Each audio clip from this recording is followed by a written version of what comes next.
All right, guys. I apologize for the wait.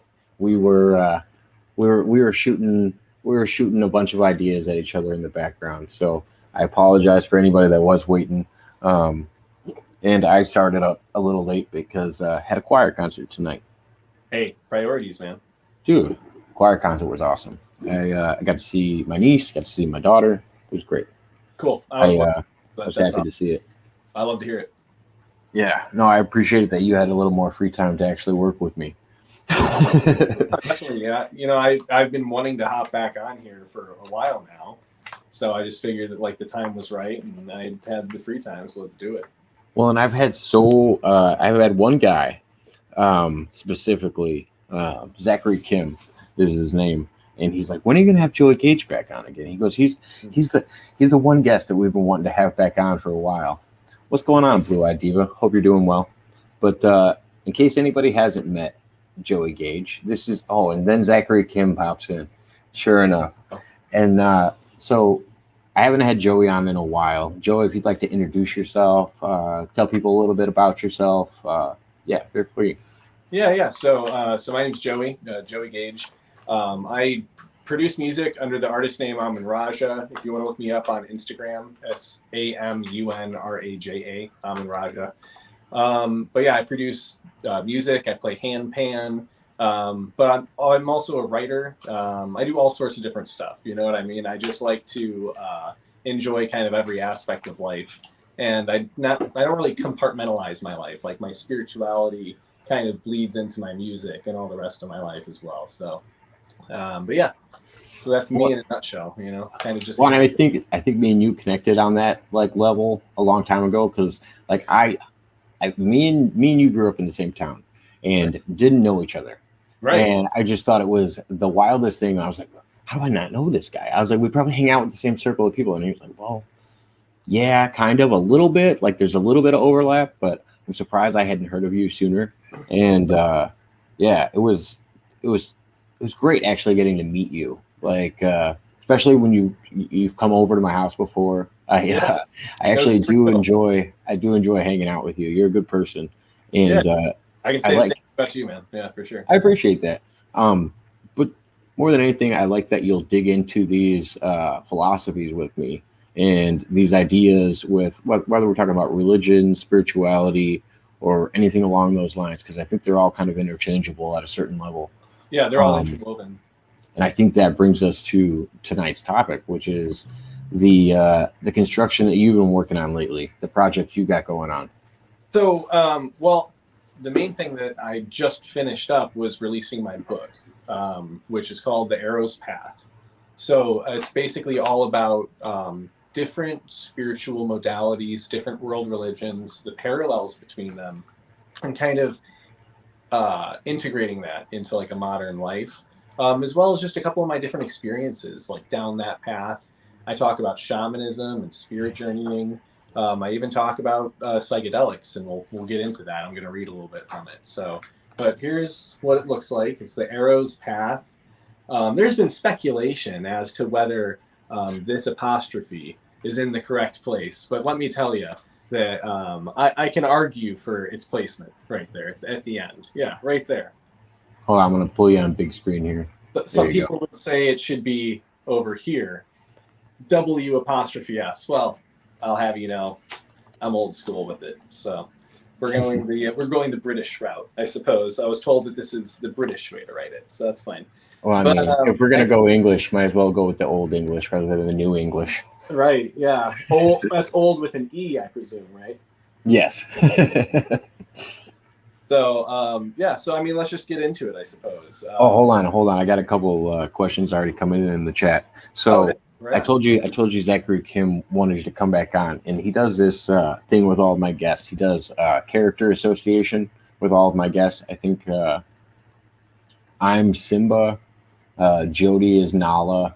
Like I think there's a Little Mermaid. There's an Ariel. There's a whole list of like Disney characters, and all of these characters assigned with people, including like Mowgli and like Oh, okay. everybody.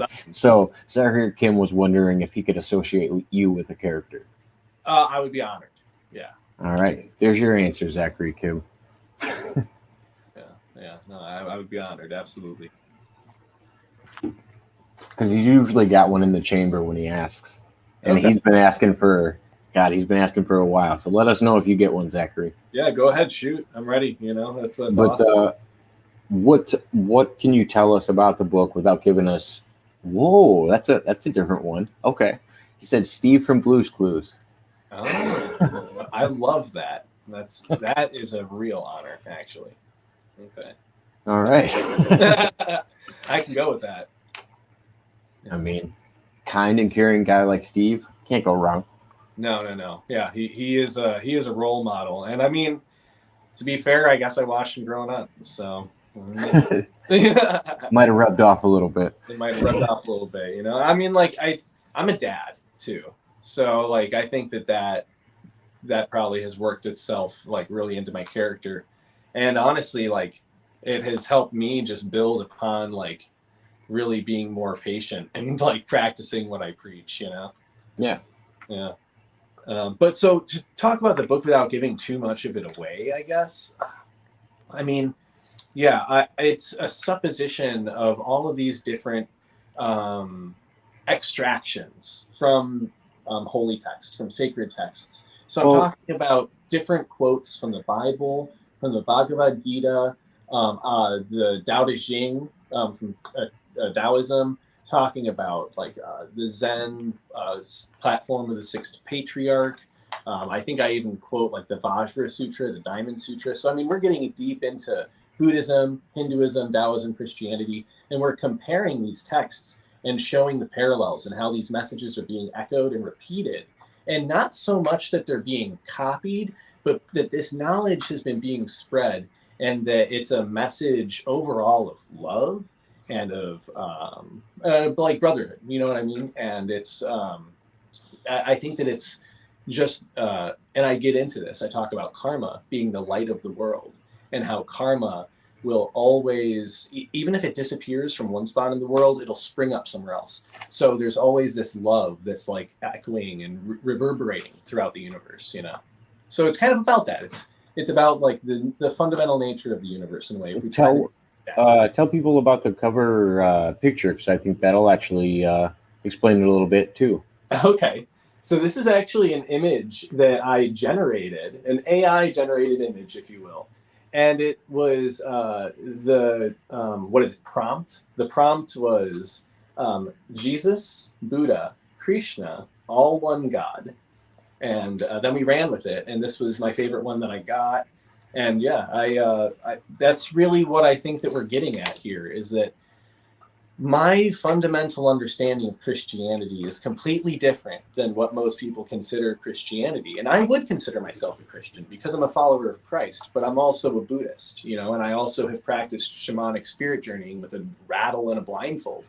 But I still consider myself a Christian because when Jesus is talking about like only through Christ, right? And when he says only through me, keep in mind, he's always teaching through parable. He tells us specifically he's always teaching in parables. So there's no reason to take him literally. So when he says, only through me can you get to heaven, and when he says, I am, he's confirming that that's within all of us. When he says Christ, he's talking about the God within, right? And I specifically talk about that in my book. It would be interesting to rephrase the Bible and write a new version of the Bible and see just how much sense it would still make if you were to use the term God within when they're referring to Christ. Because, I mean, that's exactly the philosophy that he's talking about. When you take the Lord's Prayer, he's talking about God's will from above coming down here. Our Lord, right? Our Father. He's calling the higher being. He's calling the oversoul, if you will. And then he says, thy kingdom come, thy will be done as it is in heaven. So again, he's manifesting from above down below. And really, I think that that's what a lot of these philosophies get to, and that's like true magic. And if you want to look at something like from a Wiccan standpoint, where you're making changes in the spiritual world that manifest changes in the physical, that's magic. So the Lord's Prayer could be broken down into so many different ways and be relevant across so many different philosophies and religions. And I really think that Jesus condensed teachings from Buddhism and Hinduism and Taoism and brought them to a people in the Middle East and rephrased it for Jews. And they weren't totally ready for it, of course, and there was some fighting, right? But I think that he presented it in the way that he could. And maybe some of the verbiage, was confusing, but he's teaching in parable. Like I said, he tells us that. So. I got a couple questions for you about that. Yeah. And Blue Eyed Diva said, "You're so right, Joey." Making the connections between Christianity and some of the older ideas is. We were talking about this offline. So with the first one, did you seek out the beginning root knowledge of where all of this evolved from? Like, do you look back to like the Sumerians? Like we were talking about offline paganism and Druids, and how that's most of our holidays when you're talking about Christianity are kind of based on Druid and pagan ideas. Right. And usually with the seasons as well. It's actually with the winter, the summer solstice, as well as the fall and the autumnal and the vernal equinox, the spring equinox as well. Yeah. So absolutely. But I didn't know if it was. Did you stop at like the paganism, or did you find root sources that were older than that that carried on all the way down through paganism into Christianity today? I mean, I do actually talk about this as well as methodology when it's broken down, but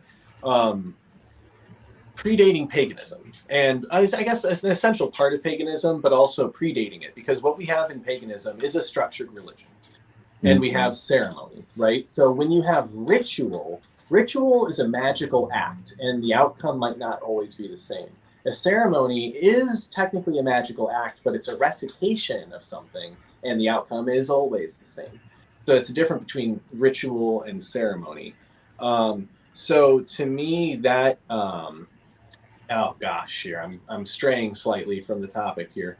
Rephrase the question for me, my friend. Basically, I'm wondering if what roots were you looking at that reach back farther than paganism? So to tie all this into a neat little knot, basically, if you want to look at the structured side of paganism, that is a religion. But what we have that predates religion and is more so tied to ritual and personal experience and divine interaction is shamanism. So shamanism is a personal journey that you take. There's no mediator between you and spirit, between you and source, right? It's very internal. It is. In some of these shamanic cultures, there would be like a village shaman or a tribal shaman, right? Somebody that was specifically gifted and had one foot in this world, one foot in the other. But really, when it comes down to shamanic culture, it was, and shamanic tradition, shall we say, like core shamanism, the practice is different. The practice is that of going internally rather than, like I said, ceremonially reciting a prayer. You're practicing a spirit journey, which you're accessing basically an altered state of consciousness, the delta state, the theta wave state. The theta wave state is between alpha and delta. So the theta wave state is basically like a visionary dream state. And when you access it, it's kind of dreamlike. So when you're spirit journeying, it is almost like you're inducing a dream. And I'm gonna get my doggy away from my phone cable. So when you spirit journey, it's like you're accessing like a dream world. Yeah. And actually, it was a kind of a universal core belief. So in core shamanism, it's a term used in a lot of modern shamanism with shamanic practitioners. Core shamanism is like the universal beliefs, right? So there are several universal beliefs, and that is one of them that's upheld by several cultures across the world. Well, it's interesting. It's interesting with shamanism that they have that, because I also see it on a a paranormal level where it's actually like basically they they call it dead time if you're talking about like a Ouija board, or if you're talking about like an out of body experience, or um, astral projecting. It's usually between the point of awake and asleep, and Okay. there's Okay. this point where you're most It's a vulnerable. it's a trance state. Yeah. Yeah, and then when we come to shamans, people usually think of like Indian shamans or older shamans like that. When you actually had these seers that were in Greek and Roman times as well, they would look Yeah. into like I've heard of them looking into chambers of gas and some kind of like gases being released. I've seen them look into like water and draw something from that. The And like water reflections and reflections off of curved surfaces. I believe that's called caltripmancy or something of that nature. There's all sorts of different types of divination that come out of that specific locale, which is interesting. I mean, and different types as well. I mean, you're talking divination with spilled blood. But then, yeah, when you get more into like the druidic traditions, that's where you're seeing like the reading of tea leaves and things like that. Chase said scrying. Scrying, yeah, Yeah. absolutely. So crystal scrying, I have had vivid experiences crystal scrying, but admittedly I was tripping on acid at the time. So I mean, but I've had this discussion with people, regardless of if it's acid or if it's meditation or if it's mushrooms.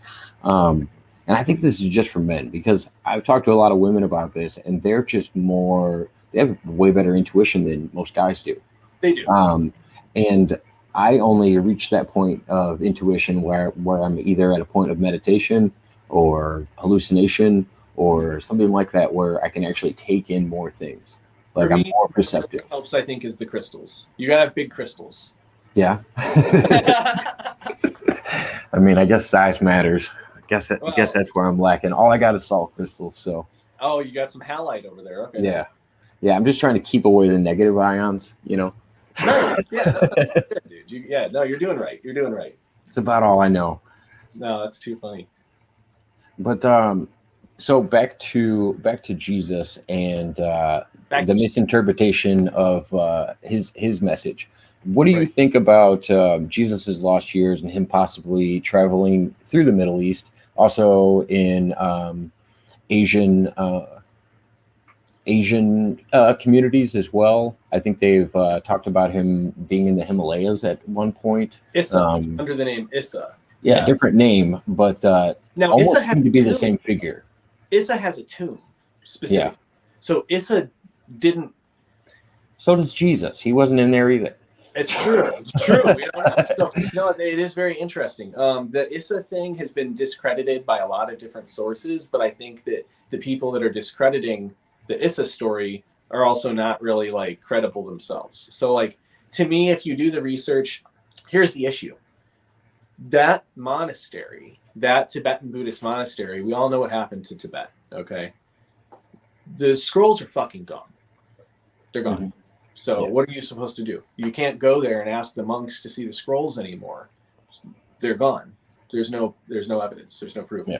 Well, and most stories back then were verbal anyway. Like look at the Iliad and the Odyssey. It's a game of telephone. That is true, but the Buddhist monks were scribes, so they notarized everything, and there were copies of scrolls. So when a Buddhist monk attained a certain rank in monkhood, he would actually have to transcribe a different scroll from, I believe, from Sanskrit into Pali, which is what they spoke there.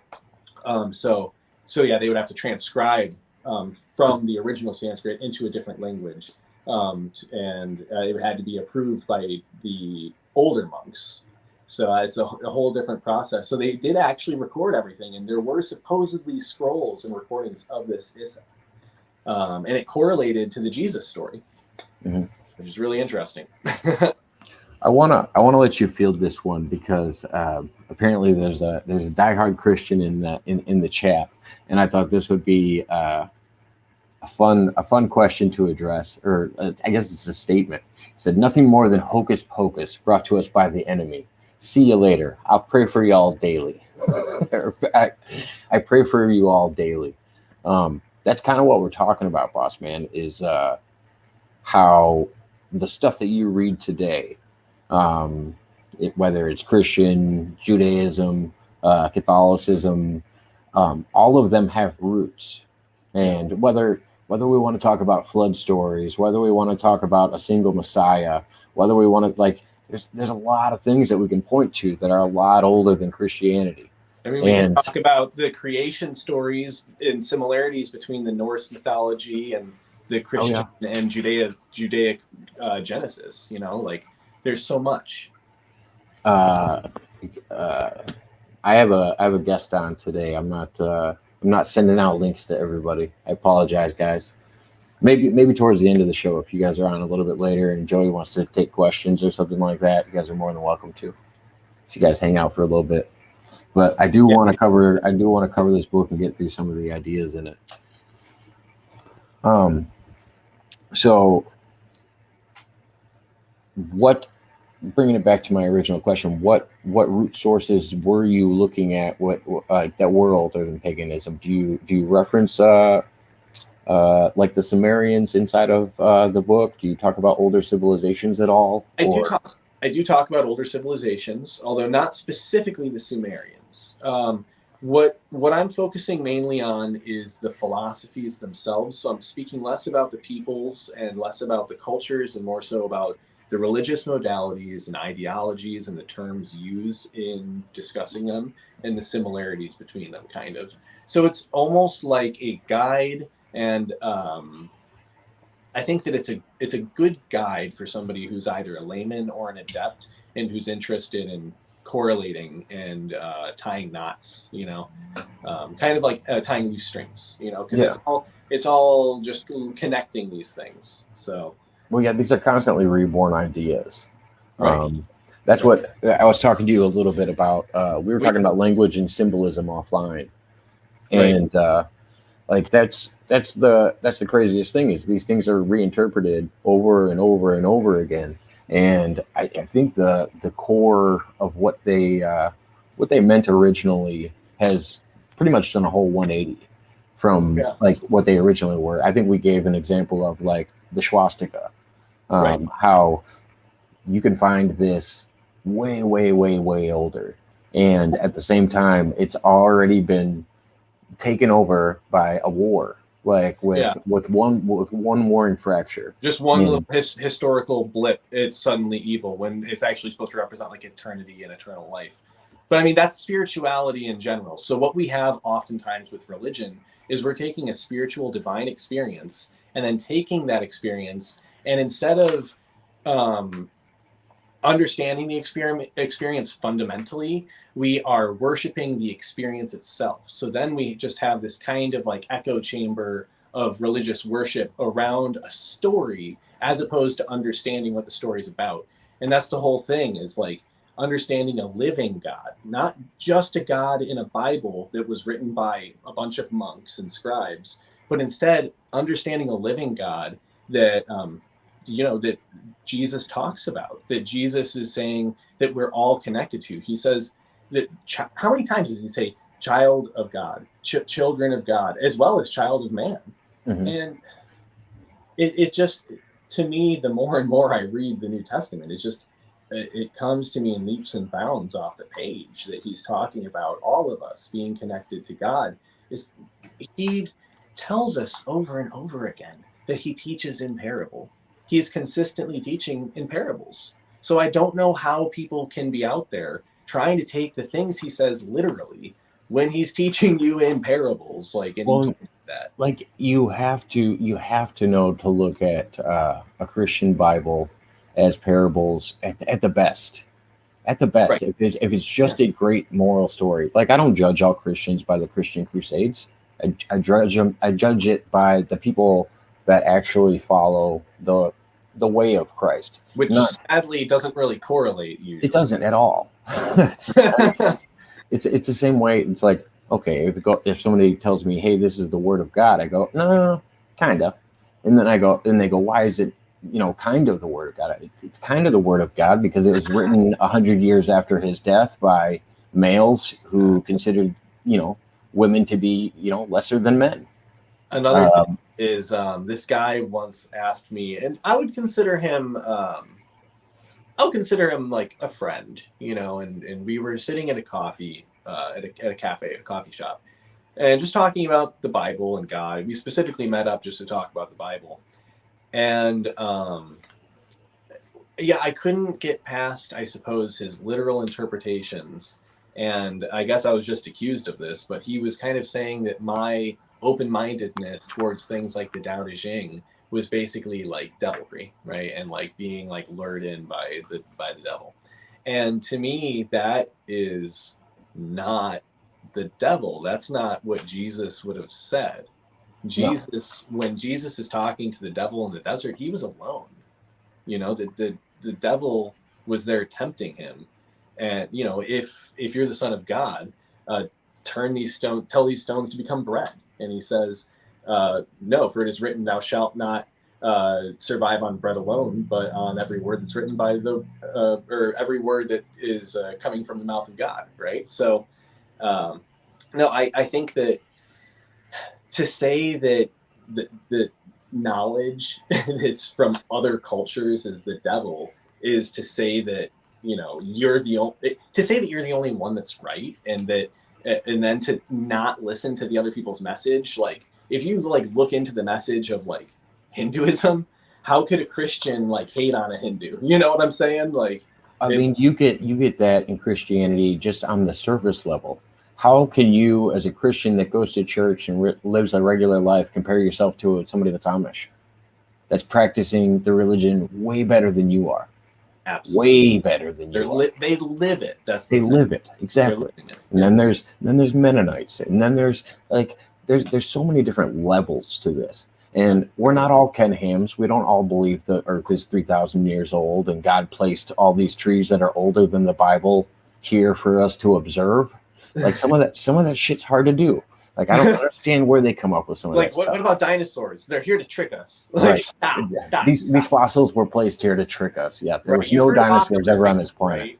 Occam's razor, the answer with the least number of assumptions is probably right. God's not trying to like trick us or like the devil's Bossman, we were actually just talking about this. Bossman says Jesus is the only way to gain eternal life in heaven. Bossman says Jesus said, I am the way, the truth, the life. Yes. No one comes to the Father except through me, which is what we're talking about. I am. What does Jesus say? I am. So no one comes to the Father except through me. Except through who? Except through Christ. Who is Christ? What is Christ? Jesus Christ is God incarnate. He has the God within him, right? He's the Trinity. Right. He is the living Trinity. We all have that God spark within us. And he was telling us this. He's trying to liberate people. He's not trying to make you get on your knees and worship him, although he is acknowledging the woman who oils his feet before even the owner of the house does. He will point that out, but he's not demanding that of us. What he's trying to point out is that we're all children of God. We're all created in God's image. And he's trying to wake us up as we're falling asleep. And Jesus is about to be taken away, and Jesus is waiting for visions from God, and God comes, and the disciples don't see because they're sleeping. And he says, you can't even stay awake. He's trying to wake all of us up. That's the thing. And he's consistently pointing out to the disciples that he's teaching us in parables.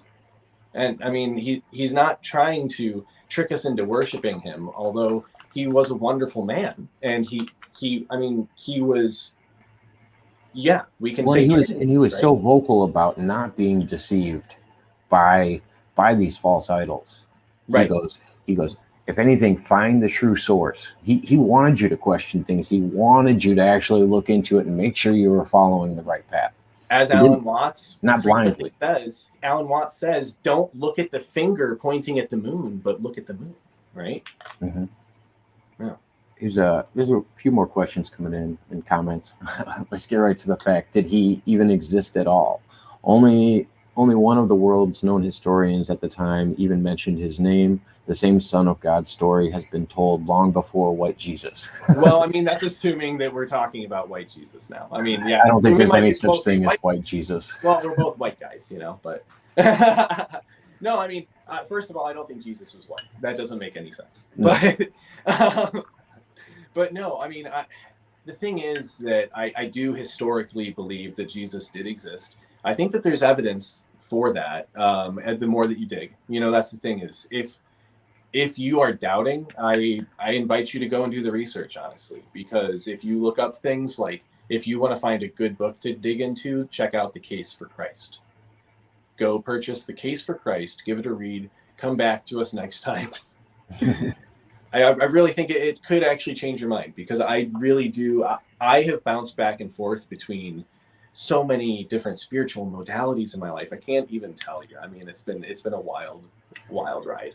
But I mean, I've experienced a lot of it. And like I've gone from being hardcore skeptic, wanting to be a physicist, to total shaman, DMT guide. You know, like it's a crazy 180 throughout my life. And like, yeah. Well, that's the thing. I mean, I think you could probably attest to this. No matter what topic it is, when I have my mind made up that I have it all figured out, that's when I'm more wrong than I ever was. Yeah, you have to be open-minded totally, or else you'll be like, oh, I'm a fool. Yeah. Yeah, you got to Hey, Canadian, thank you for stopping in. And then Bossman has a question for the co-host. He goes, how does the co-host interpret the parable of the bird's rest in the mustard bush that grew extremely large, tree-like? Oh, gosh. The parable of the mustard bush growing tree-like. I'm trying to remember this parable. I don't know if I remember this parable either. Yeah, it's an interesting one. Mustard bush. And the last time I read through my New Testament was only about a month and a half ago. So, interesting. Yeah, I've read entirely through the New Testament about 6 times. But I'm trying to remember the exact parable. So, I mean, if you want to come back at us and throw us some text. I was going to say, give us some context on what you're talking about. Yeah, absolutely. Because a couple comments down, they're talking about so was Jesus or the disciples on hallucinogenic drugs. When the what is it, the acacia bush starts on fire and somebody gets a vision, I think it's the acacia bush that's actually the Old Testament. Yeah, that's a very DMT rich plant. It's It was kind of interesting that he got a vision when it was on fire in front of him. I mean, yeah, and that they would historically notate that can happen. Yeah, like it's almost like they're saying, "Hey, if this happens, like, you know, that's the good stuff over there." But that's not to say that Jesus. I mean, okay, but also let's clarify something. Jesus turned water to wine. Bossman says the Bible mentions dinosaurs in Job. In Job. Job, sorry. No, got you. Dude, so that's interesting. Interesting. So I mostly read the New Testament, and I know that the Old Testament verifies the New Testament because it foretells the coming of Jesus. But as somebody who is not Jewish, as somebody who's a Christian, I don't study the Old Testament. What I follow are the words in red. I follow the words of Christ. So even like, gonna be honest, like, yes, I do think that like Corinthians has some beautiful passages that, you know, it should be read at weddings and stuff like that, you know. But I gotta say that like the letters, those weren't written by Jesus, those were written by the disciples, you know, like Jesus didn't have anything to do with writing the Bible. So, and you can say that they were filled with the Holy Spirit, but I don't buy it, because can you be filled with the Holy Spirit? Do you believe that you can? Can all of us? Then what makes that different than Jesus being filled with the Holy Spirit? So you see my argument, you know? I feel like it's a never ending battle, because in the eyes of Christians, you will never be as good as Jesus. So it's an endless battle to try to be the best version you can. I mean, pretty big shoes. Big shoes to fill. Exactly. Yeah. I mean, here's the thing, is that there's actually, and the name evades me, I have to look it up, but there is a Buddhist version of redemption through faith there is a Buddhist monk who basically kind of suffered enough through asceticism, and they meditated and became like a holy monk, a bodhisattva, and essentially you can pray to this monk, this divine being, and you can attain karmic redemption through that prayer. So that does actually exist in Buddhism, which is just interesting to note. So I think that Christianity has its place, and I think Jesus was teaching people. I would describe that sounds like the modern idea of a Hail Mary getting said on you for confessing your sins and trying to get right with God. I mean, that's a Catholic idea of, I'm gonna confess my sins in order to get into a better place. Yeah, well, that's what a lot of it is based on, as far as like opening up, like, I have sinned, like asking for forgiveness for your sins and stuff like that. Like, I mean, it's at the heart of the very faith itself, is redemption through faith. That's kind of like what it is built upon as a spiritual. That's like the spiritual modality and main philosophy behind it is redemption through faith. That's what we have at the root of it. What I was going to mention earlier, though, was with the friend I had met at a coffee shop, and I totally digressed, was that he asked me what the gospel was, if I knew what the gospel was. And I said, well, yeah, the gospel is about love. The gospel is talking about love and loving, loving your enemy even, which is radical, right? And he's like, no, that's not the gospel. He's like, that's in the Bible, but that's not the gospel. The gospel is that Jesus was God living, incarnate, was born on earth, died for your sins, and was resurrected, and like just told the story as if that's the gospel. It's like, that's not the gospel. That's what happens in the Bible. That's the plot. You're talking about the story of the Bible. Yeah. That's the story. That's not the gospel. The gospel is love. Like, come on. Yeah. The gospel is the message the underlining message in the story. Yeah. If anything, that's what you should draw from it. First off, thanks Brooklyn Jake for stopping in. I appreciate it. And Indiana Jake brings up Mary Magdalene. Yep. And the interpretation of, the lost interpretation of what she was to Jesus is, I'm assuming, what he's talking about. Was she her friend? He kissed her on her blank. These texts have been brought up before. And then I always try to bring this up to other people when they're talking about Christianity and what kind of Christians they are. I go, okay, well, do you think of Mary Magdalene as a whore, or do you think of her as somebody who followed Christ and bettered themselves? Because religions split pretty evenly on that too.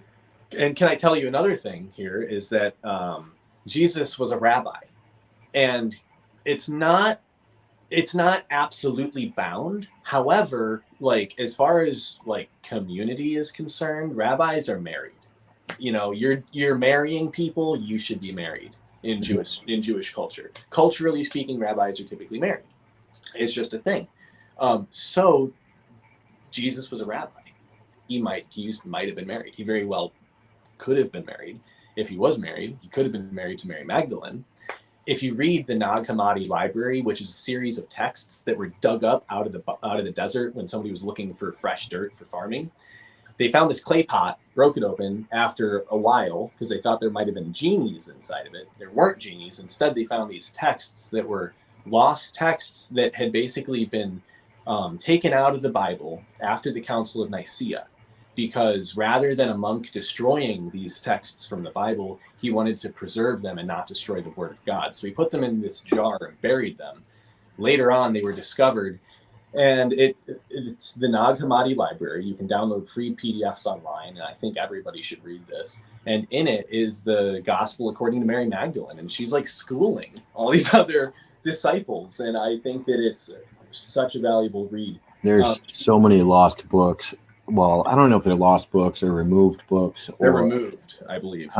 Because people don't want to acknowledge the first woman. They don't want to. I mean, I do believe that there was a first woman before Eve. And most people don't want to address who she is. Her name's Lilith. Yeah, She we're talking is a about real Lilith person. here. Yeah, she is a real person. Okay. And they just tried to demonize her. And that's why I've always said the people that wrote these Christian books were trying to put women in a certain spot.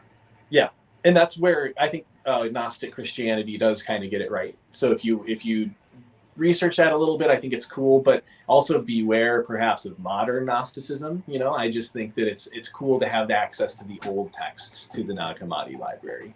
Right.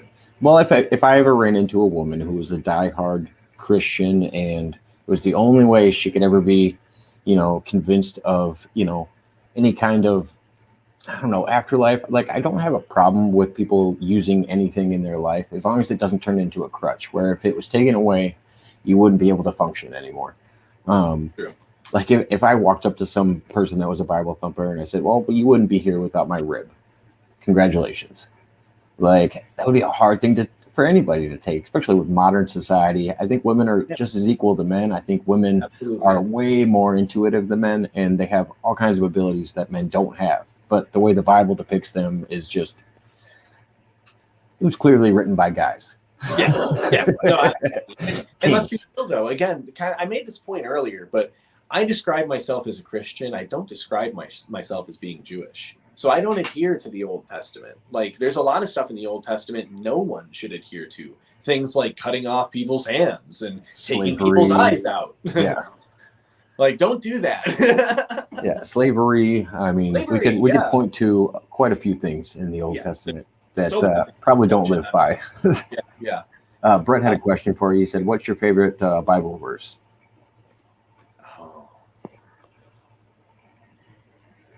I think maybe we should get into my book. All right.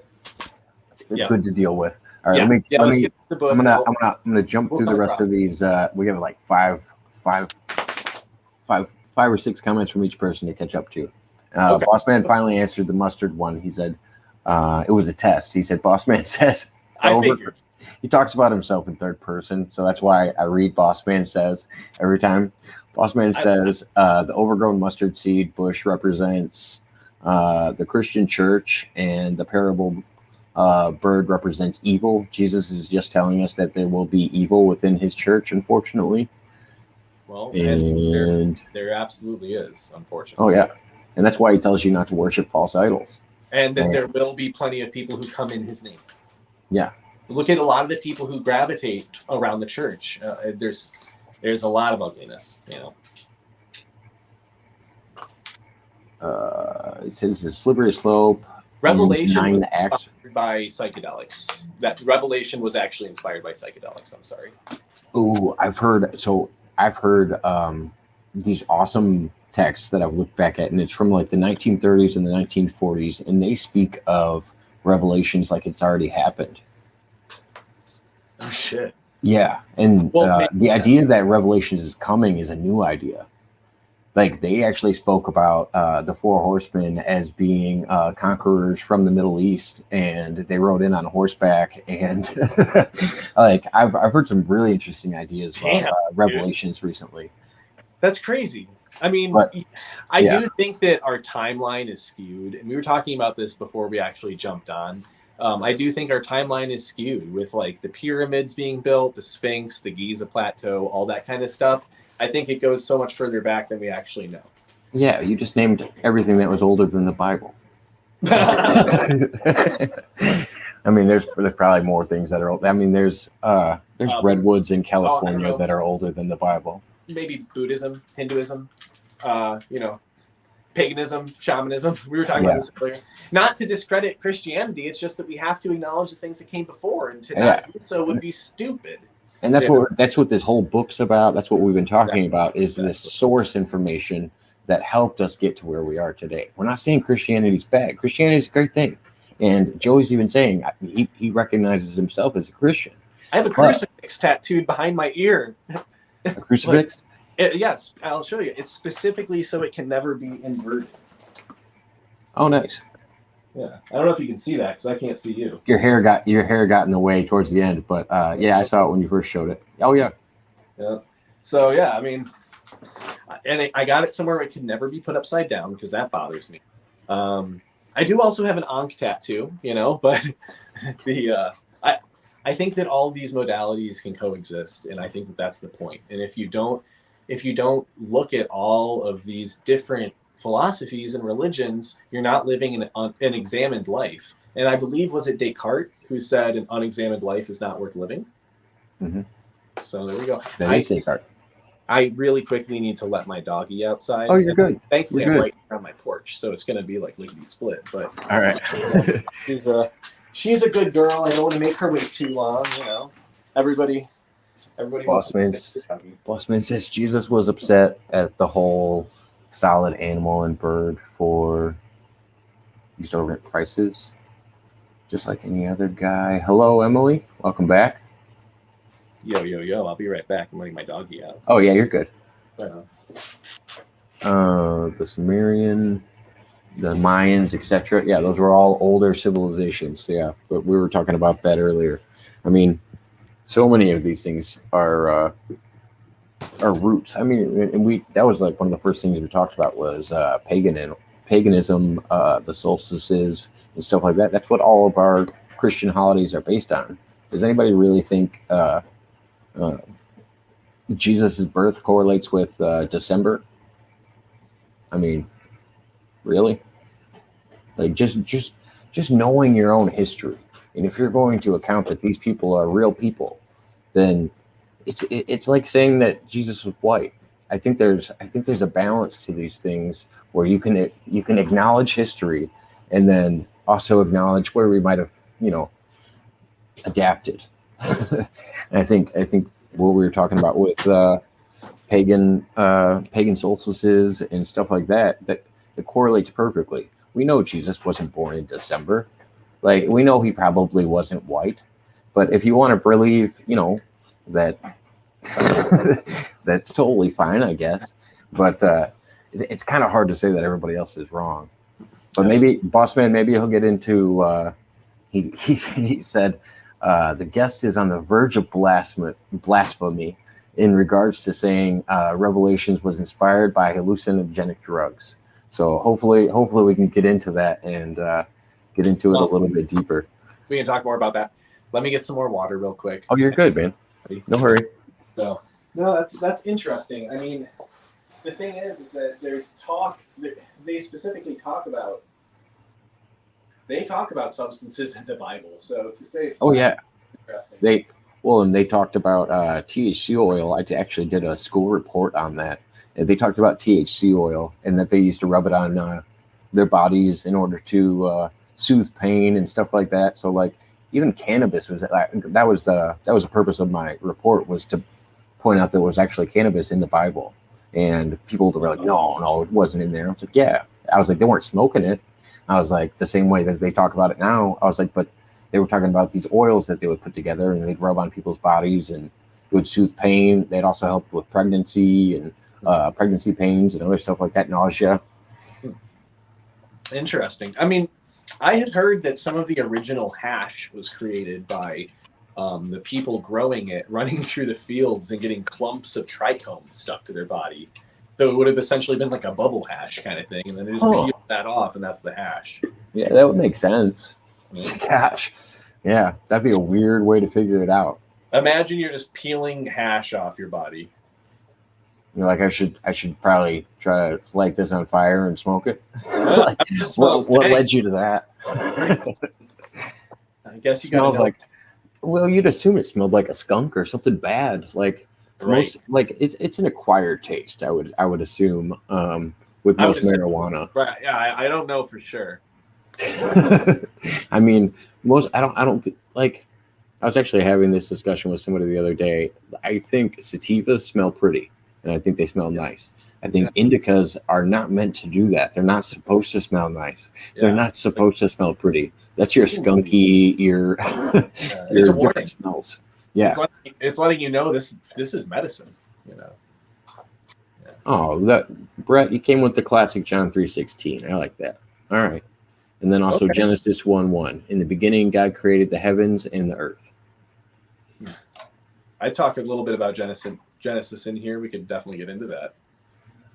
I mean, there's definitely correlation between Genesis and other creation stories, which is a beautiful thing. I love to see it. So what should we jump into first in the book? Do you want to jump into chapter 16? I don't want you to give away too much because I know we're covering a lot of topics where you're like, no, I want to show you. But I don't want you to give away too much. I do have a few of my favorite Bible verses in here, which is kind of specifically why I wanted to dive in. Somebody asked to hear a Bible verse from me, one of my favorites, but it's just there's also so many. That's one of the problems. I mean, I had just had notebooks of Bible verses written down, like, "Ooh, that's a good one."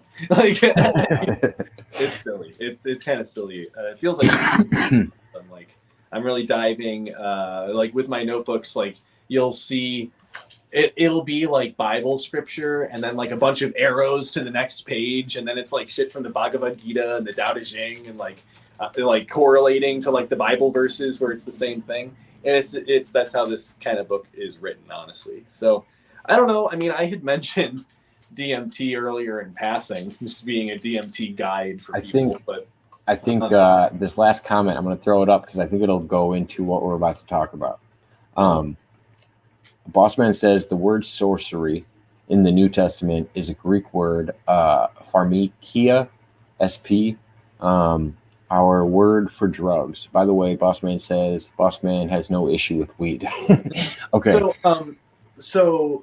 But I wanted to touch on like magic, pharmacy, sorcery. All of these things, all of these things are interchangeable when you're talking about older ideas. Yeah, and honestly, immediately mushrooms come to mind, and mushrooms preserved in things like honey, the way that the Greeks were doing.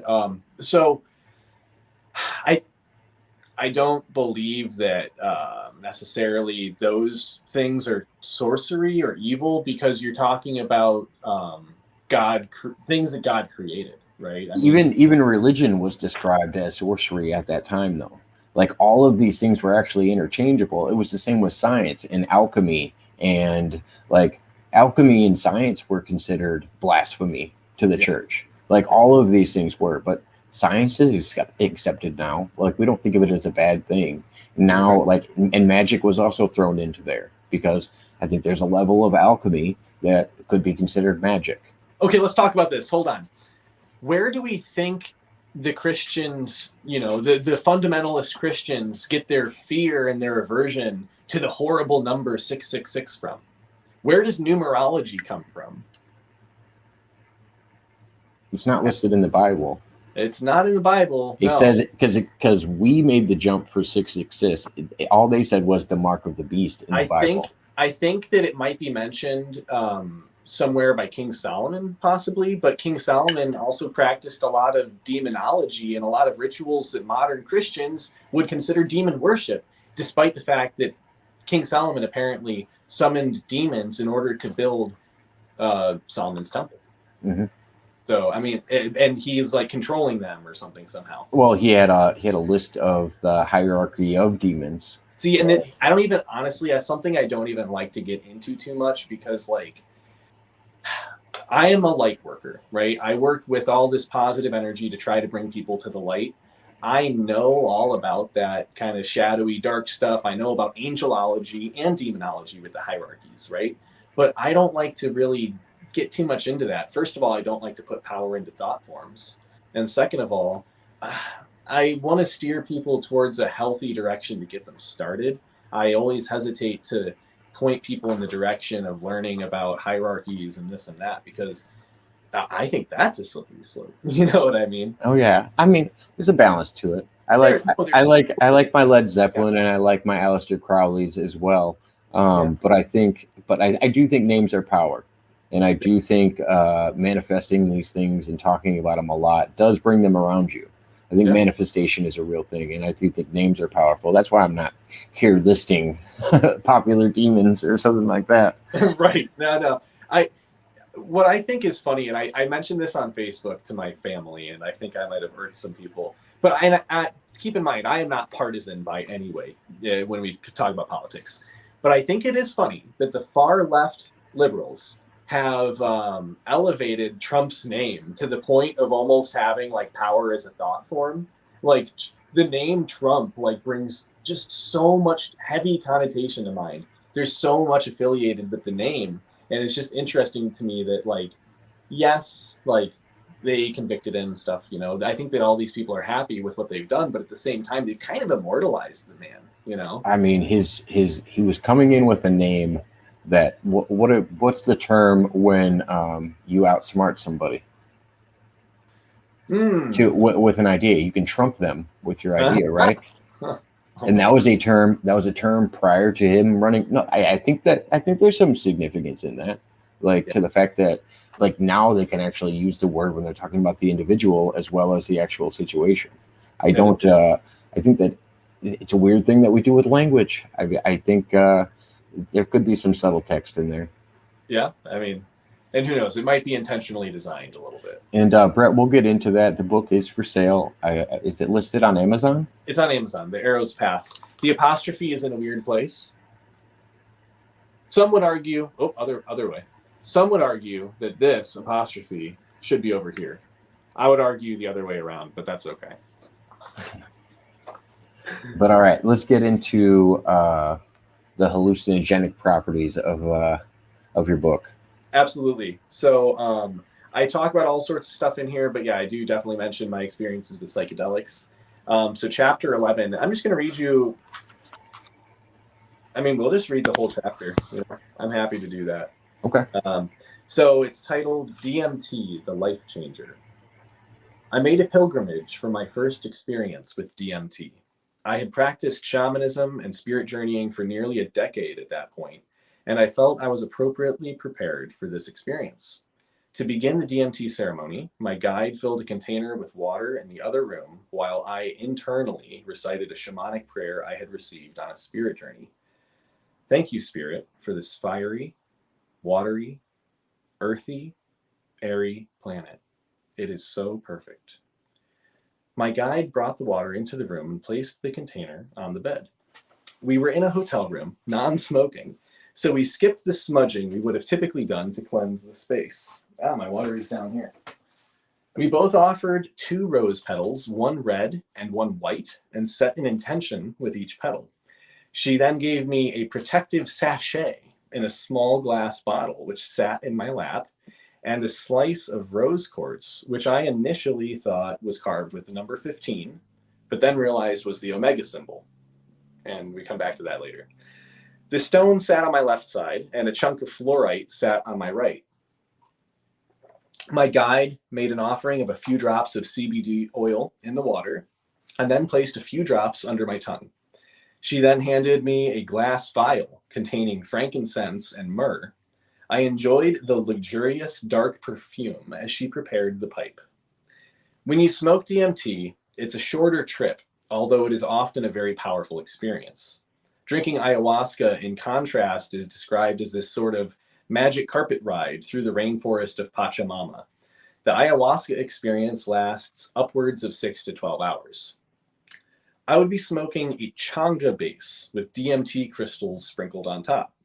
My guide sat next to me on the bed and handed me the pipe, explaining I was to take a big hit and hold it for 15 seconds before exhaling. I chuckled and mentioned my misinterpretation of the Omega symbol. She handed me a lit wick, and I took a big hit and held it, counting to 15 with my eyes closed. I began to see a swirling pattern, almost like thin ribbons waving in the air. When I opened my eyes, I was a bit startled to see the same swirling patterns in the air and on everything in the room. I took another hit, and then another, seeing more and more of this beautiful underlying sort of fabric. Next thing I remember, I opened my eyes and my guide asked, "Do you want to go back?" Yes. She said she was going to sprinkle some more DMT on the changa, and as she did, my vision of the room was beautiful and saturated in divine energy. She came back and I took 4 big hits. The last thing I remember seeing as my eyes shut was her left eye, outlined in an oriental version of the Eye of Horus, related to the moon and deflection of malevolent forces. I remember hearing her say, "Remember to try to hold it for and I was out.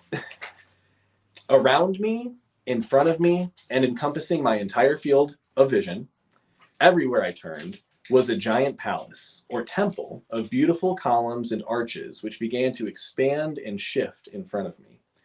My field of view only really moved as I physically moved my head, and I was still aware of my breath in my body. As the structure shifted into a beautiful twisting mandala in front of me, I became aware of a god, prince, deity, a male energy behind the vision. It was like he was the entity that was projecting the vision for me and communicating with me or channeling me into these higher realms. Every now and then, his face would be visible in the painting, would be visible in the unfolding and cascading stained glass mandalas, which ranged from vividly colorful like a painting to dark blue and dark black, abruptly pierced and shattered by magic white light. I saw contrasting images and patterns, divine truths being projected upon me like brilliant beams of holy light from some sepulchre of source energy. This deep knowledge was revealed to me through these stained glass windows of cosmic mandalas. I realized that this was the time to ask a question, so queried, what is the nature of suffering? I then received this Buddha Dharma message of suffering resulting from attachment and achieving cessation of suffering through non-attachment, through separating oneself from the physical body and the ego. Already feeling quite separate from my body, I released, sort of unpacked my ego bit by bit, and I realized the big part of myself to release was my chosen name, Amun Raja. I felt that I was prepared to release this too, my egoic attachment, and hold to this name and what it had meant to me. As I let go of this final attachment, I was immediately enveloped in this beautiful bliss and happiness, basking in absolute contentedness. The infinitely unfolding mandala was still there, still beautiful, serene, but I felt I had received my message and it was time to go back. I slowly opened my eyes, closed my hands over my heart, feeling my entire experience beaming from my heart cave, glowing emerald green. I looked out the window and exclaimed, wow. I integrated this experience deeply into my being, and I do feel that it changed me for the better. Afterwards, I began guiding others through DMT experiences, and my further explorations led to some very curious visions and insights. I once saw a purple man and an orange woman dancing, but could also see they were made from the same stuff. On the darker and grittier side of the spectrum, I saw an apple, which turned into a skull, forming a skeleton figure. He pulled back the lid of a container and outpoured all of this consumerism, plastic, bombs, chemicals, waste and refuse, starvation, homelessness. It was the dark side of humanity and society that I didn't want to look at, but it was being displayed right in front of my eyes. At one point, I smoked DMT in my bed and was looking around my room and saw all of these fibers making up everything around me. And when I looked at my hand, I could see spiraling red and blue waves that oscillated together in sympathetic resonance, making up my hand and arm and body. I could see how I was irrefutably connected to everything through the beautiful structure and vibration of the universe. It's chapter 11. I appreciate that. Yeah. Since I didn't say this already, I like that you actually did it with your storytelling. Is we're not actually we're not glorifying the use of these substances by any means. That's why he told you the dark and the light of his experience. There was things that would throw you off, and that would be a little on the darker side. Yeah, I've heard it told that smoking weed is like getting your driver's license, and then tripping on psychedelics is like having your pilot's license. So you need to be ready to fly. It's not something to jump into. DMT is the most powerful psychedelic on the face of the planet. Don't mess with it if you're not prepared to. And I'm not saying that anybody necessarily should. This is me simply sharing my experiences and how those experiences kind of tie into my spiritual overview, honestly. Yeah. And another thing I would say is, just like we were talking about earlier with other topics, when you think you're ready, you're probably not. When you have your mind made up about what's going to happen, you are going to be blown away by how wrong you are. Absolutely, man. I mean, There is no right answer to what you're going to find. yeah, you're still going to be left with questions. Oh, more. Yeah, there will be more questions, but you'll just maybe feel a little bit more confident, in who you are. But I think that. But then don't be surprised if the next trip you take is different than the prior one. My last Or trip, one day you could wake up and nothing happens. No, totally. Yeah. It's always going to be different, or you just never know. But yeah, my last trip was the one where on DMT, shall I say, was the one where the apple turned into the skull, and I saw all the consumerism, and it was a necessary thing, I think, to see, but it was also very ugly. And I had more DMT that I could have kept experimenting with and using. I let the rain take it. I was baptized in a heavy rain over the summer. Yeah. And I let the rain. I think that's a good way. It's a good way to part because some people think because that actually points to exactly what we're talking about. There's no set amount that you need. No, that's why. Like if you buy, you probably buy a certain amount because that's what they're selling is a certain amount, or that's what you're able to obtain is a certain amount. But odds are, there is no set amount on what you need. It's an interesting thing when it comes to these, and it's almost actually any psychedelic, to be honest. You never know. As well. Say that again. Oh, it's all down to personal body chemistry as well. Oh, exactly. I mean, some people will have no effects. Some people will have extreme effects. Let me give a great example of I do this just to kind of balance it out. It's not all love and light if you don't treat it like that, because you get what you put into these things. Yes. And you get answers sometimes if you're seeking answers, and sometimes if you need to be told something, you'll be told something. And you don't always have a choice in it. So I would just say, before you experiment with anything like this ever in the future, make sure you know yourself, know what makes you feel like you are who you are. Like I always say, breathing exercises are. Learning box breathing can help if you're having like kind of panic attack type stuff. Yeah. Longer exhales as opposed to inhales, because what causes more anxiety with breathing is when you don't breathe all that air out. So you want to breathe all of it out before you take it. Well, that's actually exactly what I was going to reference. You called it box breathing. A gentleman in our chat calls it Wim Hof. He uses the Wim Hof method, which is it helps you store more oxygen because it's a slow release afterwards. You can also hold your breath for longer periods of time. It's the same reason swimmers are able to stay under for longer. Is that it's the idea of the slow release and making sure you get everything out, and then also when you're drawing in, you draw in everything and you retain it.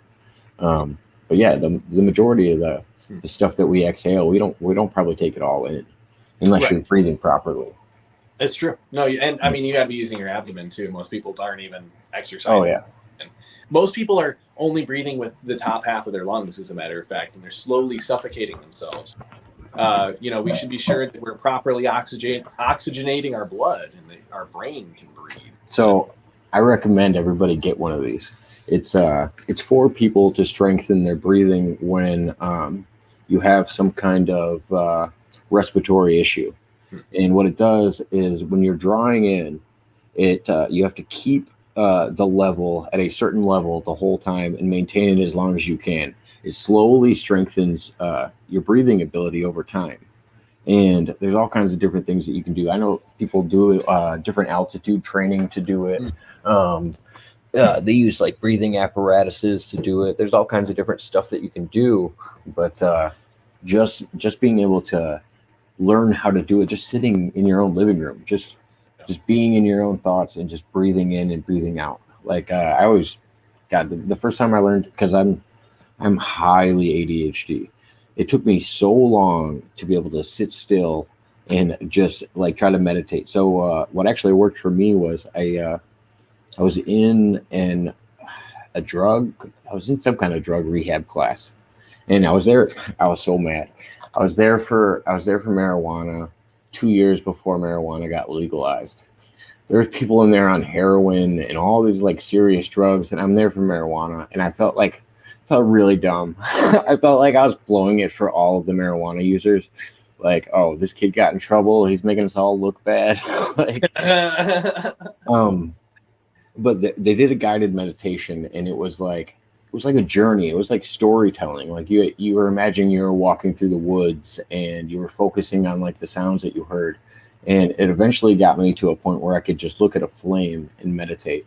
And I was never able to sit still like that before, but I slowly got better at it. And I think it was all based on breathing.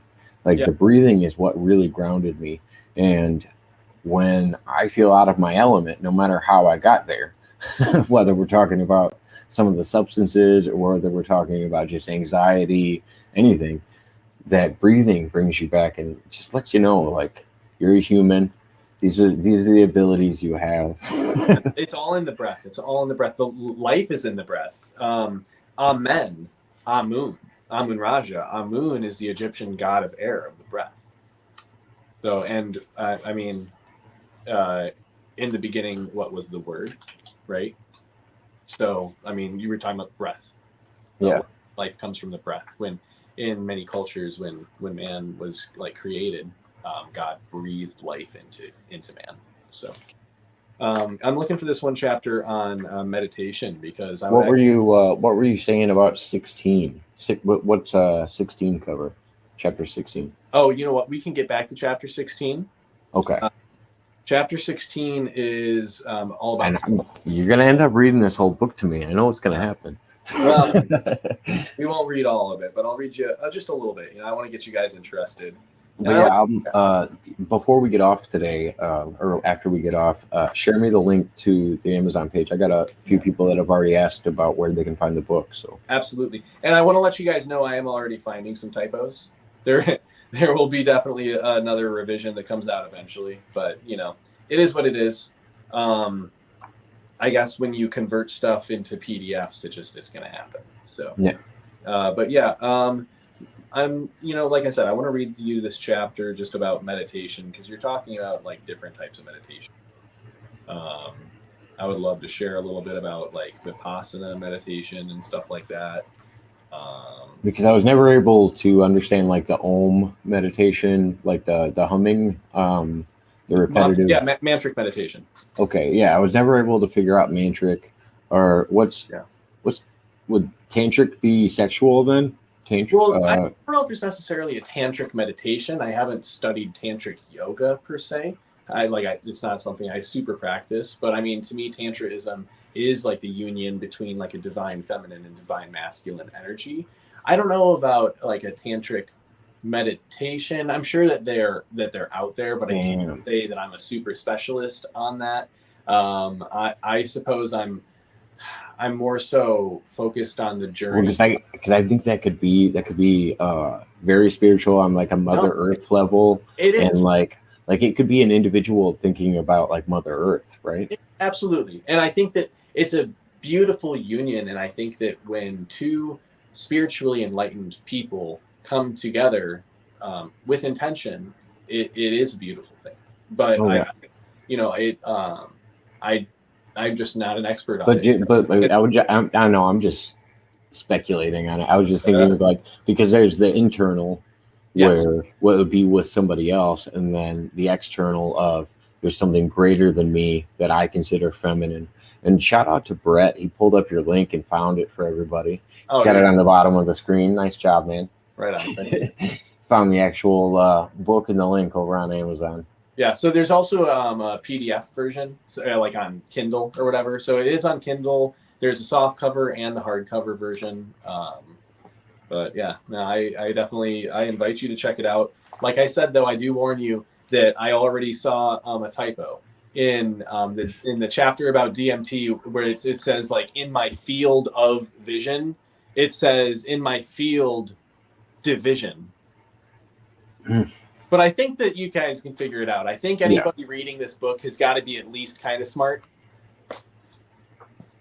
Maybe I'm giving everybody too much credit. I haven't decided yet. Everybody is a general term. Right. Kind of broad. Very broad term. Talking about a lot of people with everybody. Yeah. But no, so I think that's actually, let me see, chapter 3 is when I get into that really meditation. early. Yeah, talking about insight and compassion meditation, and we do talk about mantric meditation here a little bit. So, you know what? I'm going to go ahead, hit this cup of water here. Oh yeah, I could use some hydration myself. Oh yeah, you got to stay hydrated, man. Water is the juice of life. Boy, I wish I drank more of it. It's my Water biggest thing. always finds the lowest ground. Basically, the place nothing else wants to be. Right? That's from the Tao Te Ching, and Jesus does that. I talk about that in the book too. So Joey, get back to that. The Kishwaukee River would fuck up the Tao Te Ching. It would, and the thing is that I've touched it, man. So I'm screwed. I don't know if you guys know there is. No. What's the significance of the Kishwaukee River? Not the curse around it. That's all I know. It's one of the only rivers on this whole planet that runs north. Oh well, yes.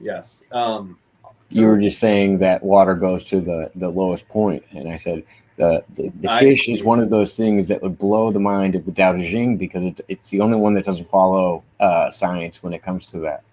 Well, it's got to be going down. Dang it! It doesn't work like that. It runs through it falls into the Kelb, and then it would rise again. But it all comes from upsprings, and anything that comes from an upspring technically isn't falling. It's usually pressure moving and changing positions. I was tracking the Kishwaukee River up into the Rock River and like all these estuaries and trying to figure out where it all comes from. And it's like it meets up with this lake, but the lake is like kind of also fed by the river, but the river also like ebbs and flows. And it's like it's all seasonal, dude. Who knows? Joey, you want me to blow your mind? Yeah. So you know how I told you I went on a kayaking trip, right? Yeah. Okay, so the Kishwaukee River on the South Branch starts in Shabana. It starts at a bridge. You can take that all the way. So I took that from there all the way to Oregon. I took it all the way to Oregon. Okay. My parents have a campsite up there. That's 72 miles from basically our town all the way out to Oregon. Yeah, wow. It's a 2.5 day trip. That's crazy. On a kayak. A kayaking trip, like over. Oh yeah, I mapped it all out because I sat there one day and I was like, I got to figure out where this water goes. And you were saying you mapped it out. And I'm like, no. Trust me, I've mapped it out. I've actually traveled it. It was wild. It. Yeah, oh yeah. I've done it. So I've done it 4 times now, something like that. Wow. Yeah. That's crazy, dude. So I just took my first one. Do you know about Black Hawk Springs? Yep. So cool. Yeah. Dude, everything in the Byron, Oregon area, once you start getting into that like bedrock that the water's cutting into, like you're looking at like when you look at the Kish in our town, it's man-made why it's there. Yeah. It's not the way it used to run. But when you get to like Byron and Oregon, it's been running there for so long that like it's cutting holes in rocks. You got towers for the Native Americans above it. Like you could feel the history in that area. It's really weird. It means something. And then dumb kids come in. Then dumb kids come in and like tag the rocks with graffiti and make me feel like shit, just to keep me grounded and human. Yeah, why you got to do that, man? You know, but kids, they're gonna do it. Yeah. I try to understand that, you know, that layer of stone is going to wash off, and you know I try to like come to it like accept it. Oh yeah but it's only going to be a small blip in that stone's existence, even exposed to us. I saw this story that was a tearjerker that said something about like and it coincides with something Tesla said about how like a crystal has a life cycle and we don't really understand crystals, but they are alive, you know. And then I saw this little story, and it was just a little blip, and it said something about like a boy picked up a rock and showed it to a girl, and then the boy threw it into the water, and then the boy and the girl left, and still that was the rock's favorite day. Like, dang. That's an interesting way to think about it. Yeah. Because, Personification. because it would change so much. That would have never happened without that kind of influence. Talk about it. Yeah. I Complete change mean, of environment. yeah. And without some kind of change, it would have been stagnant. Yeah. And it was for who knows how long. Yeah. Oh man.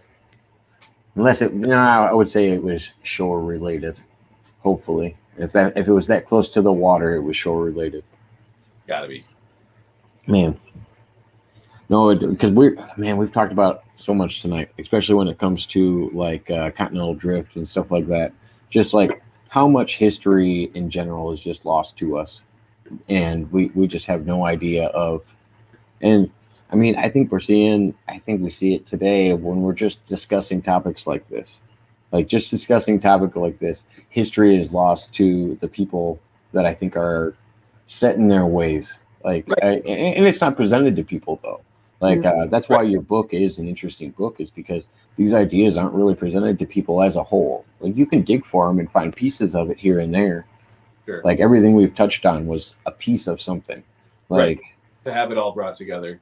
Yeah, that's where I think your book is so like actually influential, because you don't see a gathering of all of these things. But maybe with just religion, but not with spirituality on top of it, or any of the other realms that tie into that. Yeah. No, I mean, I guess I did see that there was a little bit of a gap, and not very many people write about this kind of stuff or are very forthcoming about it. Or I think that the people that are, are not necessarily people that I would tune into. They're not from, that's not nobody that I vibe with. So I also think there's depending on how many topics you're covering, just like some people think, back in the time that religion and alchemy and all these things were like bad, they also want you to classify these things as science fiction, or like, and that's why I asked you about publishing and stuff like that, because I was really curious to how they would classify it and how accepting they were to talk about a topic like this. Yeah, no, I mean, it was as I'm trying to remember. I believe it's categorized under both philosophy and world religion. So, and those are the majority of the topics really here. So, I mean, sure, we talk about a few other things, but of course, there's going to be some banter. Yeah, no, I think that's all. It's important to like carry forth into your life, like just this energy of constantly faceting, like the most, to polish and facet the crystal that is your life. That's an analogy. Yeah. Well, I mean, and that's what you're pulling from all these texts, is that arcing truth of what are you supposed to take from these religions, these teachings, these everything, these experiences. What are you supposed to take from them that is, I don't know, encompassed in all of them? If you were going to pull out the best values of all of these things, what would you find? And that's where I think your book kind of points to it. Yeah, no, I thank you. Because the little bit that you've told me about it and that we've talked, I know where, I have a pretty good idea of where your book's going, but I'm definitely going to have to dig into it myself. Absolutely, man. No, I mean, I'm super stoked just for it to finally be out. And like I said, I definitely will be like putting out a revision here and updating this or that. But I mean, it's a wonderful, like you said, kind of like grouping of all this different experience that I've had. And I'm not going to stop. I'm going to keep writing more books. I want to talk about a lot more topics that I didn't even get close to covering. Like I have a lot to say about, like I said, this is all about philosophy and religion. I didn't talk about the cultures. I didn't talk about the pyramids. I didn't talk about all sorts of stuff that I want to talk about. So, I mean, I think there's a lot more. Just knowing you and your openness. 10 years ago, you wouldn't believe what's in the book right now, and 10 years ago, 10 years after now, you're not going to believe the same things that are in the book. I know I know your mind's going to change about these things, but it's not in a it's not in a subgressive way. Like you're not what's the, you're not recessing, I guess. Right. You're growing and you're evolving your ideas to better suit your reality and your experiences. Well, in the words of William Blake, nothing lasts, but nothing is lost, right? Hmm. So, no, I think that's useful to carry forth into your life. Just remembering, like, we're living in this illusory temporal world of Maya, as the Buddhists call it, and we really need to see that all these circumstances that we're living in are bound to change, and so we need to accept things like we need to be okay with going with the flow. We need to follow the path of least resistance, which is what Taoism teaches us. And I mean, yeah, that was the best day of that rock's life. That reminds me of what's it called? When people pull flowers or cut flowers and pull them out of the ground in order to give them to somebody because they're really pretty. Right. Like when the better thing to do would be to plant a seed or something like that and keep bringing that person to those flowers that are Yeah. living now. Like there's an idea of altering things to try to make it into a materialistic thing when it doesn't have to be. Like we can appreciate the beauty in things that are just there. Well, and that's And if you love something, let it be. That idea. that's totally a mechanism of the ego and I mean Wayne Dyer talks about this, but the mechanism of the ego is to say more. That's the mantra of the ego is to once we have something, we want to attain more of it. Once we have something, we want something else, right? So Hmm. yeah, I mean that It's true. yeah, we need to be accepting of where we are, and I mean our path will always begin right where we're at. So I mean, and we're constantly, again, this is something I talk about in the book, but we have free will, and free will is like basically the curse with which we constantly are determining who we are, what our character is. So I mean it's a beautiful thing, right? But you can look at it as we're constantly testing our own character in a way, always. Yeah, it's like I think it's a beautiful thing. But yeah, it definitely is something that drives you or should drive you to improve yourself. And I think that if you if you have improved yourself, then you want to better the world. That's the final outcome. Is we're trying to better the world. We want to help like other people. And I think that is the bodhisattva's journey, somebody who has attained enlightenment, and rather than dropping out and leaving, they stay here and they teach others and they bring them to the light as well. And that's what Jesus was a bodhisattva. What makes you think that? Because this is one of my favorite philosophical questions to get into. What makes you think that humans have free will? And I'll tell you just a little bit of backstory. The reason I don't think humans have free will is because of my belief in time travel and Hmm. the possibility of it. Okay, see, that is interesting. I don't believe in determinism, because I mean, if you believe in time travel, then you have to believe somebody could time travel and change the future. I think it's similar to what how H.G. Wells actually interprets it. You could go back in time, but you couldn't change certain staples of events. Like if so, like he goes back and tries to save his girlfriend, and what happens is she keeps dying just in different scenarios. He just changes the scenario, but it's still the same outcome. Hmm. So I do think there's things that are set in stone.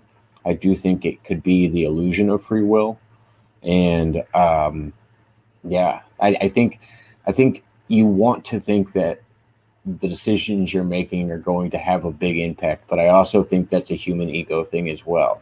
To think that you're making a big impact, That, like that it's a makes balance. It's a balance to me. I don't know.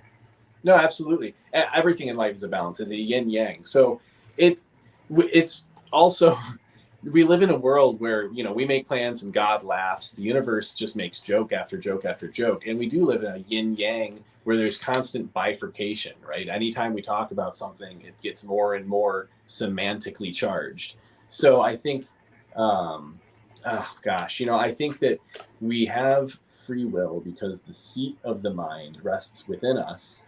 Our I believe it's Jivatman, which is our personal soul. That's like our spiritual body, right? Then that's the next step up from that, according to the Hindus, is Atman, which is the higher soul, and then you're attached to Brahma and stuff from beyond that. But my point is that we are our own divine agents. So I've also heard that angels don't have free will, which is an interesting speculation, because then how did Lucifer fall? I think it would depend on. I think it depend on the classification of angel. I'm really like, if I have to acknowledge demonology, I have to acknowledge the hierarchy of angels, and that there's multiple kinds of angels, and they're described in different ways, especially throughout Christianity, Catholicism, and Judaism. Yeah. Like some of them are just wings, and like they're always covering their faces and their bodies, and they have like several sets of wings. There's cherubim or cherub. The cherubim, yeah. Cherubim, okay. Yeah, or well, there's also seraphim. Yeah, and then some of them just are the word of God, like they just speak on behalf of God. Yeah, they're constantly like singing praises of God. Yeah. Yeah, no, there's so many different levels of angels, and it's probably just like white Jesus. Like we just think of angels as a winged being that probably doesn't have any male or female appendages. Yeah, absolutely. No, it's a completely different. I mean, there's plenty of memes nowadays about like biblically accurate angels, so yeah, they're supposed to have. Oh yeah, they said they would be scared. Like if you look into what an angel would be, the way they're described, it is not most of the time a like nice being. We're talking about possibly an interdimensional being, because if God, well, and every time they present themselves, they say, "Don't fear me." Like they say, "Don't be scared," or they say, like every time they introduce themselves to any human, they do the exact same thing. So they have to be scary. No, well, exactly. And here's the thing, and Michio Kaku talks about this in, I think, his book Hyperspace, or could be Parallel Worlds. I think it's Hyperspace. But so if you were to see like a if you were a second dimensional being, a two-dimensional being, experiencing a third dimensional being coming into your world, you would see this like just one line of a finger, a thumb, now an arm, now an elbow, you wouldn't know what the hell you were seeing. Oh yeah, it'd be like being zoomed in. It'd be a wild thing. Yeah, exactly. You could only see the little bit that you could possibly fathom. So and we're trying to describe something that's fourth dimensional, looking into us on third dimensional, which we're only guessing and speculating what it might be, because I mean we can guess how many dimensions there are and what higher dimensions, but at the same time, it's like what would it look like for us to reach down into the television set on a two-dimensional, display? It would be, we can guess that it would be flat, but we don't know, because that's what we're assuming for the higher dimensions as well. Right. That's actually our guess, which odds are it's probably not that. Right. It would look third dimensional, but be completely nonsensical. Right. It's the idea that you could turn probably a piece of paper sideways and put it straight up on a camera, and you probably couldn't see it if this was thin enough. But at the same time, it would still be there if I turned it sideways. Right. And we're trying to place that on higher dimensions, and it's hard to do because we don't know what the vision would look like. We don't know what the entities look like. We don't know exactly. We don't know how they would be distorted according to our perception of them. Mm-hmm. Yeah. It's unfathomable. So it makes sense that they say, "Be not afraid." Oh yeah, because I mean, I don't even know how they would represent it. Like people always give me shit for it. I think Dogma is actually a really good movie when it talks about the hierarchy of angels and actually explaining the history of Catholicism, Christianity decently. I mean, of course, there's jokes in it and everything else. It's a Jay and Silent Bob movie, but at the same time, and Ben Affleck's an angel, so it tells you enough. But there is the idea that they're like cutting off their wings, separating themselves from God, and like talking about key points that are depicted in the Bible. And we didn't even get into this tonight, but I think our depictions of the Bible are very important. We talked about it a little bit, but not in the sense of like, oh, what if this was like when we saw chariots in the sky or something like that? What if we were actually depicting something else, even if we made it religious? Maybe we were actually depicting higher technology that we couldn't explain. Right. Like that's also very possible to me, especially when we're talking about old civilizations. Yeah, I mean, you want to talk about Hindu texts having accounts of space battles. You're talking Oh yeah. these strange shapes blasting fiery missiles at each other in the sky. I mean, What are the ships called? The God, the man, I can't even think of. They have actual names for ships, and I can't remember it. But it's from the Mahabharata. yeah, Is the battle in the skies that they used to have between yep, no, two races of beings, like a blue race of beings, and they actually describe the beings being different colors yeah, from each other. it's pretty wild. So I mean, Yeah. it's all out there. You just have to go look for it. What do you ever talk about in your book the idea of civilization going from multi gods to a singular god as a mass? I don't I don't necessarily talk about the compartmentalization down to monotheism. Um, I because the thing is, when I'm talking about Hinduism, I'm mostly quoting the Bhagavad Gita, which is Krishna giving Arjuna kind of life advice and how to carry through on this battle. He's about to engage in a battle with Mhm. people that are like family members and friends, and Yeah, people. that's the one thing that you see in all of that is they're always family members that are battling to the death, and Yeah, they have King. like they're like small ties. I was gonna say, but yeah, they're always like brothers or cousins that are fighting each other for. I mean, it's how we explain our planets. It's how we explain basically everything around us, whether it's religion. But it's back when they had multiple gods. It was like these were all of our planets, and they were fighting. And that's the same things that we look back to in the Sumerian text now. Like that was the horrible interpretations of Zechariah Sitchin. I think it was Zechariah Sitchin. Yeah, he all of the planets represented actual people, and they can be correlated into a lot of what Middle Eastern gods is it? Do you know offhand? I don't know the Middle Eastern gods that the Like I planets are. know the Roman names, I know the Greek Right. names. But I can't remember like Nibiru and like all of those other ones when they depict Right. it in the Middle Eastern text that Yeah. he always refers to. No, that I'm not quite astute on, my friend. Yeah, Yeah. that's one of my deeper ones that I like to get into every once in a while. Spirit Science, the YouTube page actually does a really good cover of it. I Okay. don't know if you ever saw that. Spirit Science. He The does spirit. like ayahuasca journeys. He does a bunch of different stuff, and then he helps people sound out the ideas of religion, spirituality, and stuff like that. And he does it through cartoons.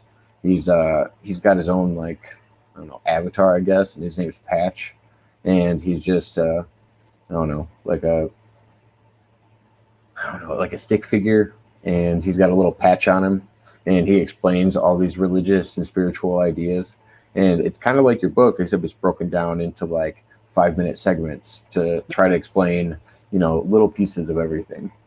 Nice. That's really awesome, honestly. Like I do definitely enjoy seeing videos where and I'll watch like shorter videos or even like 20-minute videos, whatever.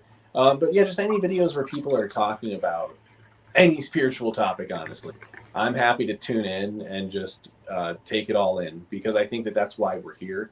We're here to learn and to discern and to apply. So we're trying to learn all this knowledge and figure out how to carry ourselves and then do it. So yeah. Do you cover like a higher plane of existence or like an afterlife in your book, or Um, like your beliefs in that? I do talk a little bit about spirit journeying, and in spirit journeying and in core shamanism, they do talk about kind of like your map, if you will, like your all the all your experiences and all the different planes of existence that you operate on, sort of in the shamanic world while you're journeying. So I mean, there's definitely like a shamanic map for each and every different practitioner. Your experiences would be different than mine have been, and so anybody else's. And in shamanism, your spirits or your journeys are there for you to interpret. They're personal, but I don't necessarily talk about like a heaven or an afterlife in that way. What I suppose that I'm more focused on with this book is kind of like the living God and Jesus talking about how like the kingdom of heaven is at hand, things of that nature. And I can relate that Jesus saying the kingdom of God is at yeah, the kingdom of God is at hand. To it it totally resonates with what they say in the Platform Sutra of the Sixth Patriarch, which is that if we do not have within us the Buddha mind, then where are we to seek the Buddha? So if you don't already possess the knowledge and the wisdom and the enlightenment and the patience and the love and the beauty and the divine grace of a Buddha, then where the hell are you going to find it, buddy? Yeah, no, that's true. Yeah, I you got just, I think we've talked about it before, that the correlation of like, I don't know, the inner earth or ascension or heaven, all being interchangeable ideas. And I didn't know if you kind of touched on that in the book, because I'm not necessarily trying to pinpoint your beliefs. Like I often wonder what's everybody's motivation for doing good in this world. What is your purpose to do the best version of yourself or be the best version of yourself you can be? And most of it, like for me personally, I think it's reincarnation. Um, I think I think personally, for some reason, that we'll be stuck on this realm until we are a good enough person to excel to a higher plane of existence. Because I don't think heaven is in this existence anymore, in the idea of what people think it is. Like, because I guess I would recognize myself as Christian as well. Um, Not Christian ideologies, but just kind of the ideas of it. I Mhm. mean, I don't necessarily think I have to memorize so many Bible verses to understand what God's message was, and what I can interpret from older religions that seem to be source information for me. And it seems like you as well.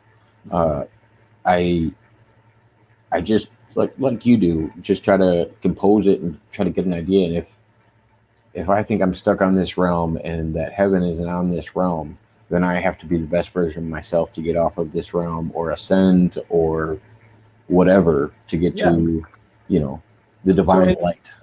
in that way, I mean, what you're saying sounds a whole lot like the wheel of samsara and rebirth with reincarnation, and how as we live through life, we acquire karma, good karma, bad karma, and that Mhm. affects our next life. And we were talking about this offline, but that's what got me into my Wiccan studies for a period of time. Was I went into it with bad intentions, really bad intentions, and then I learned the threefold rule, and it's like, oh, okay, you need to be humbled a little bit and realize that there's a balance to this. You can't just go and have ill will towards others and just do whatever you want. That's not what the Wiccan or Wicca, depending on sex, I guess it's sex based. Depending, I think Wicca is for females and Wiccan is for males, or is it vice versa? That sounds right. Okay, because it's the difference between a witch and a warlock, basically. Right. Um, but they're interpreted as like black magic and bad, evil magic in society, but you don't really realize it. And that was my negative influence of why I was interested in it in the beginning. And then I learned more about it, and I was like, oh, okay. They're not all just witches casting spells on people. Like there is there is a balance to it, just like everything else. Harm none. Yeah, Uh, yeah, it's only positive things, and that's why like negative things can you can do negative things, but you're risking a lot more than you would think. Absolutely. In core shamanism and traditional shamanism, like in all across the world, in different tribes and all different cultures. If you started to use your shamanic powers, and if you started to use your magic to harm people, your spirit guides would leave you. And they would ditch you. And in traditional, like Latin American cultures, if that happened, if a shaman were to become evil, then they had like a life expectancy of like 3 years after that. So no, you don't want to do that. Oh yeah, I mean, you look at cultures. What's the Wendigo? Do you know what the Wendigo Oh, is? Wendigo, yeah, absolutely. I Yeah, know all about the Wendigo spirit. Yeah, yeah. The idea that they resorted to cannibalism, and that's what turned them into what they are. exactly. It's almost like a modern interpretation of a zombie, I would assume. Yeah, That's yeah, it probably kind the of is. closest analogy I could make without being, rise from the living dead kind of thing. Right, It's because the thing is that the Wendigo it's driven by this hunger that's it's not just like it is kind of sometimes depicted as rotting. It sometimes is depicted as having eaten its own lips out of hunger. And but the thing is that as it eats, it grows, and that's why it is never satiated. It's never full because as it eats, it grows, and that's why they get to be huge and horrifying. Yeah, but and we see those in all kinds of different cultures, and they're all described as different things. And it's like we have these parables put in life in all different cultures, and these are what actually form a lot of our thoughts today. Like even if we don't Yeah. know, like They know there that are these underlining ideas. yeah, it forms the entire backstory. It's the entire cultural archive that everybody is referencing when we're talking about all these different stories. We're talking about all these archetypes that echo through history. You know. Yeah, I mean, gosh, I know we could talk about this for hours, but getting kind of late on our end, so we got to do this again soon. Don't make me wait a year again. No, yeah, absolutely not. I mean, I'm definitely I've got some free time on my hands now, so we'll figure it out. All right, man. I will talk to you soon. I appreciate you coming on tonight. Yeah, it's been a lot of fun, man. I appreciate you. Thanks a lot. Well, yeah, anytime. And Wow. thanks everybody for tuning in. And hopefully we'll get a little part two in here sometime soon. Yeah, it's gonna happen. All right, good. All right, I'll talk to everybody soon. You guys have a good night.